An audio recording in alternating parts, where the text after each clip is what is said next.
یہ دھمک، یہ لائٹیں، یہ سٹیج، یہ میدان کے تذکرے، یہ سب کچھ بتا رہا ہے۔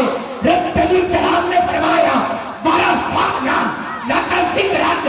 میں ایک جملہ بتانا چاہتا ہوں، نبی پاک کا ذکر، نبی پاک کی شان، نبی پاک کا مقام ہماری لائٹوں کا محتاج نہیں، ہمارے ساؤنڈ کا محتاج نہیں، ہماری نقابتیں، تلاوتیں، خطابتوں کا محتاج نہیں۔ رب کعبہ نے نبی پاک کے ذکر کو اس وقت بھی بلند کیا جب نہ حضرت آدم کا ذکر تھا، نہ حضرت موسیٰ کا ذکر تھا، نہ حضرت عیسیٰ کا ذکر تھا، نہ حضرت یعقوب کا ذکر تھا، نہ حضرت ابراہیم کا ذکر تھا، نہ حضرت اسماعیل کا ذکر تھا، نہ زمین تھی، نہ سما تھا، نہ مکی تھا، نہ چنا تھا، نہ عرش تھا، نہ فرش تھا، نہ جنت تھی، نہ جہنم تھی، نہ انسان تھے۔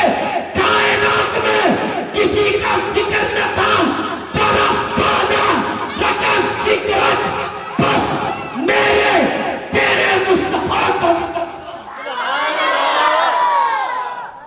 ورفعنا لک ذکرک، بس یا خدا کا ذکر تھا یا پھر مصطفیٰ کا ذکر تھا۔ نعرہ تکبیر، نعرہ رسالت، نعرہ رسالت، نعرہ تحقیق، نعرہ حیدری، نعرہ غوثیہ، آمد مصطفیٰ، آمد مصطفیٰ، سرکار کی آمد، سرکار کی آمد، سرکار کی آمد، مکی کی آمد،